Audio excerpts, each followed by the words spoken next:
El alargado archipiélago que serpentea por los mares orientales de Asia, conocido actualmente como Japón, en los tiempos primitivos estuvo habitado por unos aborígenes peludos llamados Ainus. La palabra Ainu significa hombre en su lenguaje. Hace de 2 a 3 mil años, grupos invasoras empezaron a acudir desde el continente, con toda probabilidad desembarcando en diversos puntos, en diferentes épocas. Estos invasoras fueron empujando gradualmente a los naturales del país, primero hacia el este y luego hacia el norte.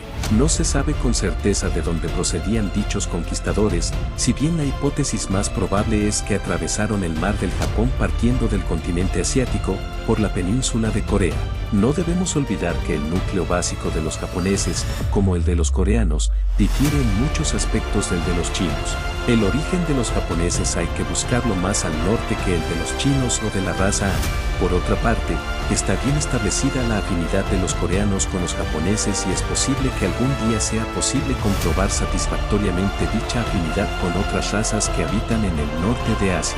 Pero los japoneses son un pueblo entremezclado y la raza incluso parece haberse ido modificando a lo largo de diversas inmigraciones, con más frecuencia desde las costas orientales de China, o desde las islas sureñas, y ocasionalmente desde el lado occidental del mar del Japón. Los distintos núcleos son diferenciados por la mayoría de expertos como sigue. Usualmente, los japoneses auténticos tienen una cara oblonga con la nariz aguileña, el elemento chino, en cambio, tiene una cara más aplastada y más prominentes los pómulos, y el tipo del suro malayo está marcado por una cara redonda, como de bola, y los ojos muy estrechos. Los rasgos predominantes en los chinos de las islas occidentales se explican naturalmente por la fácil conexión por mar entre esa parte del Japón y la desembocadura del río Yangtze. Por otra parte, podría deducirse la existencia de un elemento meridional del hecho de que los sectores del sur de las islas occidentales, según la historia legendaria, fueron perturbados de vez en cuando por turbulentos invasoras del extremo sur, llamados hombres halcón, Ayato, y la raza oso, Kumaso. Asimismo, en esta parte del país, principalmente en la provincia de Satsuma, donde se dan con más frecuencia los nombres personales compuestos de Koso. Además, las costas meridionales de la isla Shikoku son ricas en nombres tales como tal y cual caballo, y estas costas fueron naturalmente las más favorecidas por los inmigrantes del sur. Hay que tener en cuenta que estos aumentos prehistóricos de la población del archipiélago, los recuerdos semihistóricos e históricos mencionan con frecuencia inmigraciones de China y Corea, y estas inmigraciones posteriores se mostraron muy activas en expandir su civilización más avanzada por todas las islas. Tras haber visto las hipótesis de los actuales expertos, veamos qué nos dicen las antiguas leyendas sobre el origen y la llegada de esa gente a su morada actual. Se dice que los creadores de las islas fueron 2 dioses celestiales. Hablaremos más de ellos al considerar los mitos cosmológicos. Una de sus hijas fue la diosa Sol, que rige el universo desde el cielo y fue la progenitora de la familia que gobierna en Japón. Cierta vez, en agosto, la diosa Sol bajó la vista hacia la Tierra Media donde los juncos crecen abundantemente, o sea el archipiélago japonés. Entonces vio que el país estaba conmocionado por varios malos espíritus y que alborotaban y revoloteaban como moscardones azules. La diosa envió mensajes a dichos malos espíritus y más tarde mandó varias expediciones punitivas contra ellos y los dioses terrenales que finalmente rindieron sus tierras a los dioses celestiales. Entre los que así quedaron dominados se hallaban los descendientes del dios Tormenta, hermano de la diosa Sol, que regía las costas del mar del Japón, opuesto a las costas orientales de Corea. Una vez estuvo así pavimentado el camino, la diosa Sol envió a su ahijado a las islas para gobernar el país hasta la eternidad. El grupo del ahijado llegó a la isla de Tsukushi, actual Kyushu, en la cumbre de un pico muy alto, y se asentaron en la región de Imukai, la tierra que mira al sol, en la costa del Pacífico de la isla occidental. En realidad, esa región es rica en antiguos montículos que ahora están siendo excavados, gracias a lo cual salen a la luz muchas reliquias interesantes de la antigüedad prehistórica. De la región, frente al sol, las oulides de migración y conquista marcharon hacia el este, a lo largo del líteral del mar interior. El objetivo era la región central, conocida como Yametou, que finalmente alcanzó Jimmu Tennou, el legendario fundador de la dinastía imperial. De nuevo los conquistadores encontraron la resistencia de los arañas de tierra, los mochuelos 80, los piernas largas, los gigantes furias, etc. Pero había otros de su parte que pertenecían a la misma tribu que los conquistadores y que se habían establecido antes en la región central. En esas batallas, los descendientes de la diosa Sol fueron derrotados una vez por luchar frente al Sol, de modo que a partir de entonces batallaron con el Sol a su espalda. Al final, los descendientes solares quedaron victoriosos y se instalaron en la región de Yamato, que se convirtió en la sede de la residencia imperial hasta finales del siglo VII. La masa principal de japoneses, representados por los descendientes de esos conquistadores, se denomina desde entonces raza Yamato. Sea cual sea el significado mítico o el valor histórico de estas leyendas, la raza Yamato siempre ha creído en su descenso desde el cielo y en la adoración a la diosa Sol como antecesora de la familia reinante, sino de todo el pueblo. También procuraron imbuir esta creencia en el pueblo subyugado, y en parte lograron impresionarle con esta y otras ideas asociadas, listas leyendas y creencias, junto con las prácticas religiosas, formaron la religión original de la raza Yamato, conocida hoy día como Shinto, de la que hablaremos más adelante. Los datos antiguos del Shinto fueron compilados en el siglo XVIII, con el propósito de confirmar el origen celeste de la raza Yamato y perpetuar la historia de ese pueblo. Estos datos contienen mitos cosmológicos y también historias legendarias, extraído todo ello principalmente de la tradición oral, pero modificada por ideas chinas. Asimismo, gran parte del folclore está abordado con las leyendas de la raza, ya que los japoneses siempre han reverenciado cualquier clase de tradición ancestral. Estos datos oficiales del Shinto contienen la masa principal de la antigua mitología, y se han mantenido relativamente libres de influencias foráneas que, en los últimos años, han tenido un gran efecto en la literatura y el arte japoneses. Naturalmente, la propensión de la gente a contar historias y a utilizar mitológicamente sus propias ideas sobre los fenómenos naturales y sociales añadió más material mítico al de los archivos de datos oficiales. Parte de ello, sin duda, fue introducido por los inmigrantes de otras tierras y son, por tanto, extrañas a las tradiciones primitivas de la raza. No haremos ninguna afirmación acerca del carácter racial o la inclinación innata de la gente manifestados en sus ideas o imaginería natives. Mas no puede negarse que diferentes pueblos ofrecen, obviamente, diferentes rasgos mentales y espirituales en la visualización de su existencia y en sus reacciones ante los distintos ambientes. Los rasgos naturales y el clima de la tierra habitada por un pueblo tienen una gran influencia sobre su actividad formadora de mitos, pero la manera como reaccionan ante estas condiciones externas viene determinada por su temperamento, su masa de ideas tradicionales y por las influencias ajenas a las que han estado sujetos. Los japoneses siempre fueron susceptibles a las impresiones de la naturaleza, sensibles a los diversos aspectos de la vida humana y dispuestos a aceptar las sugestiones extranjeras. Consideremos de qué modo estas condiciones influyeron en el desenvolvimiento del folclore y la mitología de los japoneses. La naturaleza parece haber favorecido al pueblo japonés presentándoles los aspectos más suaves y encantadores. Las islas ofrecen casi todas las fases de la formación geológica, y el clima abarca desde el calor semitropical del sudoeste a los fríos inviernos del norte.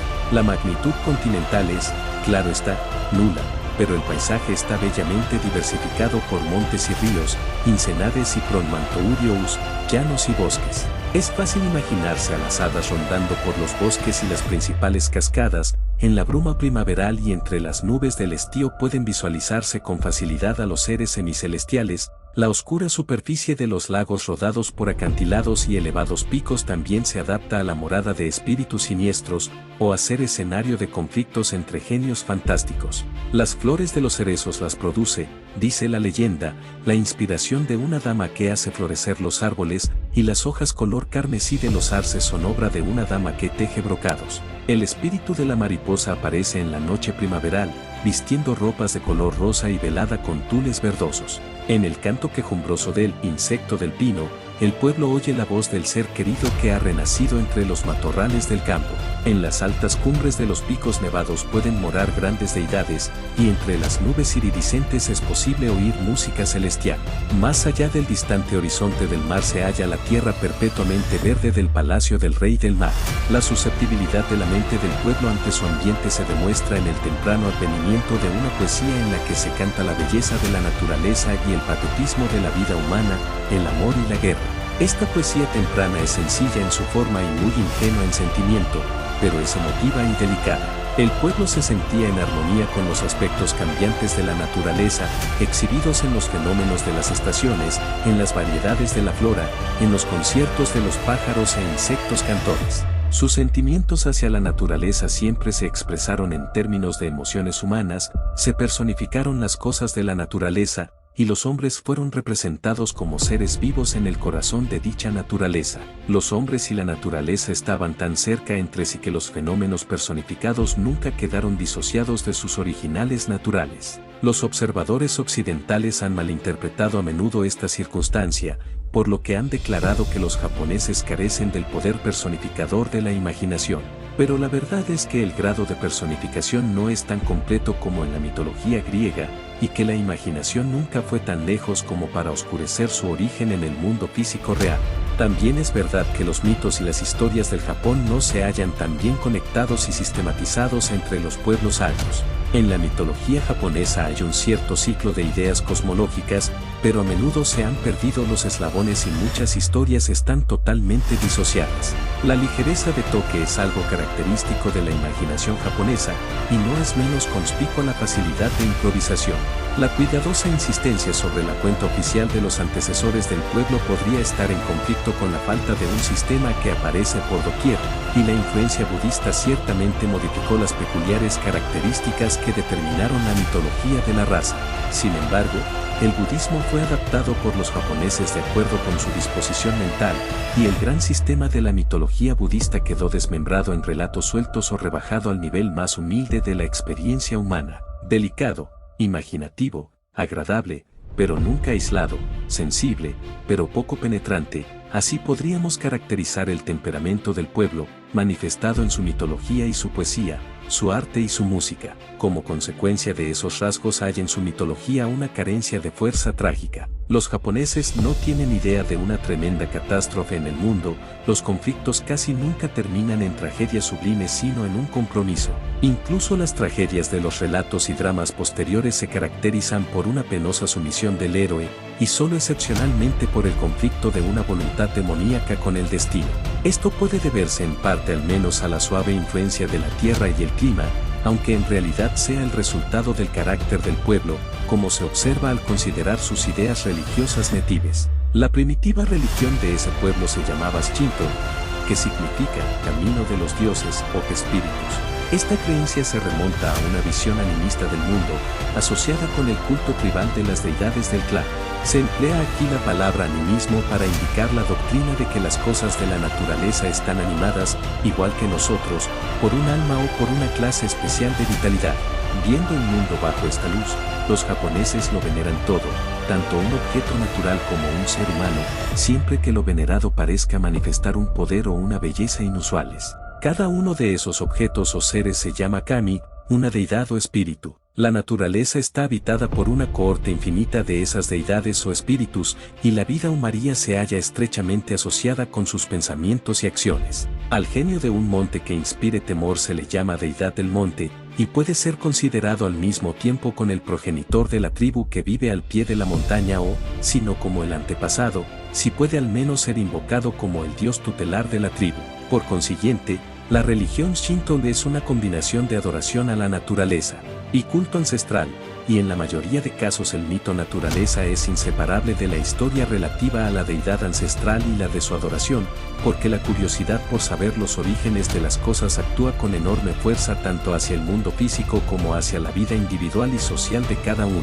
Por este motivo las tradiciones Shinto combinan la poesía sencilla de la naturaleza con las especulaciones filosóficas acerca del origen de las cosas. Estos dos aspectos del Shinto se hallan tremendamente mezclados en los cultos comunales existentes diferentes y han dado lugar a muchos mitos y leyendas locales. En tales historias la fantasía desempeña un papel preponderante, pero nunca hay exclusión de la creencia religiosa. Esto se debe a la tenacidad de las leyendas del Shinto entre la gente.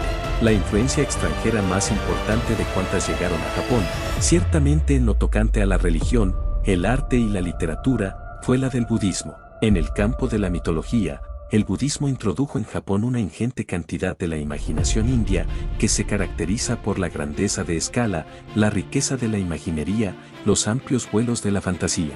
La literatura budista, importada a Japón y muy bien recibida por el pueblo, pertenecía a la rama del budismo conocido como Mahayana o la comunión más amplia.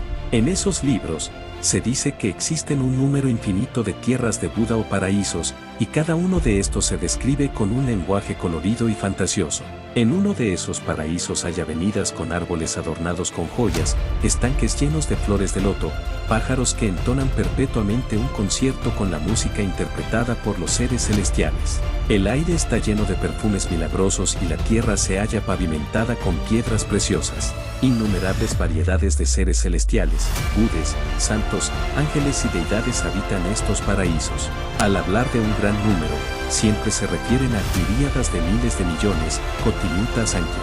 Una larga época se describe así: supongamos que pulverizas el gran millar de mundos y lo transformas en un polvo finísimo y que llevas cada partícula a uno de los innumerables mundos esparcidos por el vasto cosmos. El tiempo requerido para esa interminable tarea podría compararse con el número de periodos terrenales que el Buda pasó en su obra. No solamente expandieron y estimularon los vuelos de la imaginación budista el desarrollo de la mitología japonesa, sino que las numerosísimas historias budistas influyeron notablemente en el nacimiento del folclore japonés. Se representó al Buda como habiendo vivido existencias pasadas sin cuento, vidas que ofrecen inagotables aventuras y actos compasivos, que se encuentran en los yatekes, historias del nacimiento, Nielarías y Badarías, historias de las causas de la iluminación del Buda. Las doctrinas budistas también se elucidan mediante muchos símiles y parábolas pintorescos. Como bien saben los estudiantes de la literatura india y budista, casi todas estas historias hablan de la experiencia del Buda y de otros seres relacionados con su existencia en todas las formas de ser humano, animal o planta. A menudo, tales historias se utilizaban con propósitos didácticos en los sermones budistas, aunque también ayudaron a estimular el folclore, familiarizando al pueblo con la idea de animales y plantas personificadas y suministrando temas y moralidad a los fabulistas. De estos canales del folclore japonés derivó gran parte de los materiales cuyo origen era el mismo del que Esopo tomó sus fábulas, y muchas historias indias se naturalizaron tan completamente en Japón que la gente ignora su procedencia extranjera. Debemos llamar la atención, no obstante, en el hecho de que el folclore japonés está afectado no solo por estas contribuciones extranjeras, sino también por el tipo general de idea e imaginación amparado por la religión budista. El budismo es ante todo una religión preeminentemente panteísta, enseñando que cada ser, consciente o no, está en comunión espiritual con nosotros mismos, y está destinado, junto con nosotros, a alcanzar el manto del Buda. Todos los seres están separados aparentemente, pero unidos en una continuidad, unidos por un lazo indisoluble de causación moral, y basados en una y misma realidad. La continuidad de la vida que penetra todas las existencias es lo que inspiró a los japoneses una gran compasión hacia sus compatriotas y todos los seres vivos, así como a la naturaleza de su medio. El ideal religioso del budismo consiste en realizar en pensamiento esta verdad de la unicidad de la existencia y en vivir una vida llena de la mayor de las compasiones. Viendo el universo bajo este prisma, es solamente una fase de la comunión espiritual, y nada en ello queda fuera del más estrecho compañerismo. Esta enseñanza, este último ideal, fundamentales, se acercaron aún más a nuestra vida de compasión gracias a la enseñanza del karma, que significa el lazo de la causación moral. Según esta doctrina, hay que considerar a la vida presente como un eslabón de la cadena infinita de la causación moral.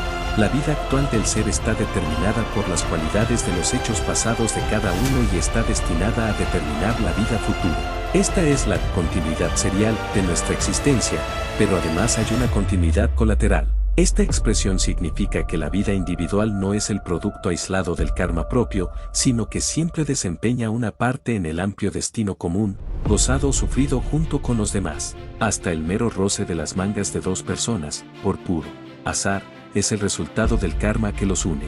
Este sentimiento se experimenta en todas las relaciones humanas. Los padres y los hijos, el esposo y la esposa, y otras relaciones menos íntimas, son manifestaciones de la continuidad que persiste a través de la vida y puede persistir en el futuro. No solo las relaciones humanas sino los entornos físicos de la vida están asimismo conectados por el mismo lazo de karma.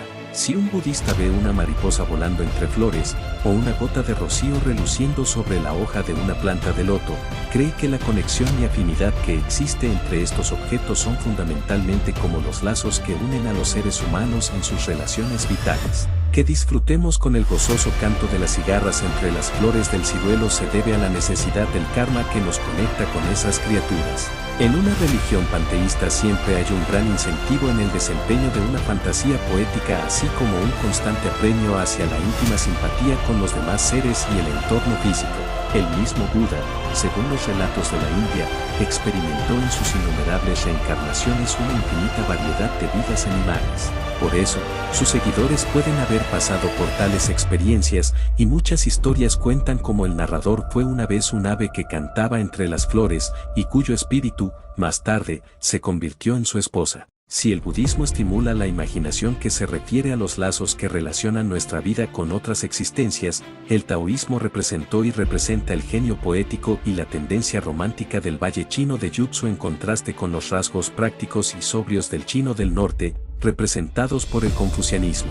Este enfatiza de modo especial la necesidad de volver a la naturaleza, entendiendo por esto una vida liberada de todas las taras humanas, de todos los convencionalismos sociales y de todas las relaciones morales. Su ideal consiste en alcanzar, a través de un entrenamiento persistente, una vida en comunión con el corazón de la naturaleza, alimentándose con las ambrosíacas gotas del rocío, inhalando neblinas y éter cósmico. El taoísta que alcanza esta condición ideal se llama Zen Inu, hombre de la montaña, y se supone que ronda libremente por los aires, llevando una vida inmortal.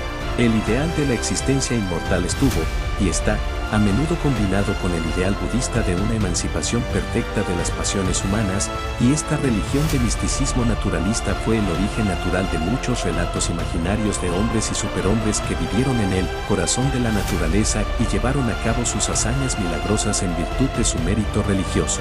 Aparte de los milagros atribuidos a esos hombres de las montañas, algunas de las personificaciones populares de objetos naturales deben su origen a una combinación de creencias taoístas con el naturalismo budista, representada por la escuela Zen. El ambiente físico de los japoneses y las influencias religiosas que se han mencionado fueron favorables a un crecimiento opulento del cuento y la leyenda en que los fenómenos de la naturaleza eran personificados y desempeñados libremente por la imaginación. Sin embargo, hubo una fuerza contraria, el confucianismo. Las enseñanzas de Confucio fueron racionalistas, y su ética tendía a coartar la imaginación humana y a limitar la actividad del ser humano a la esfera de la vida cívica. Aunque la influencia de las ideas de Confucio quedó limitada en el Japón antiguo a las instituciones sociales y cívicas, esas ideas no desalentaron el desarrollo de las creaciones imaginativas y folclóricas. Habían mitos y leyendas en la China antigua, pero Confucio los despreció y ridiculizó. Los literatos confucianistas del Japón, a su vez, consideraron con desdén esos cuentos románticos, especialmente durante los 300 años existentes entre los siglos XVII y XIX, el completo dominio de la ética confucianista como la moral normal de las clases rectoras, significó un enorme obstáculo para el desenvolvimiento natural del poder imaginativo de la raza. 8. Sin embargo, las antiguas tradiciones se conservaron en el pueblo, y en Japón existe por eso una gran cantidad de mitos y leyendas casi sin rival en las demás naciones. Al considerar la mitología y el folclore de los japoneses, es conveniente dividir tales historias en 4 clases, que son mitos e historias de origen cosmológico, o mitos explicativos.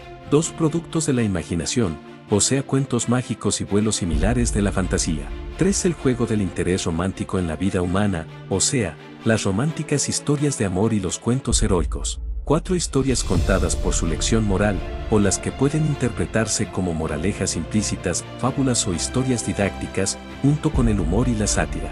Gracias por unirse a la aventura. Si disfrutaste de este video, no olvides darle un me gusta, suscribirte para más contenido y compartir tus pensamientos en los comentarios. Hasta la próxima.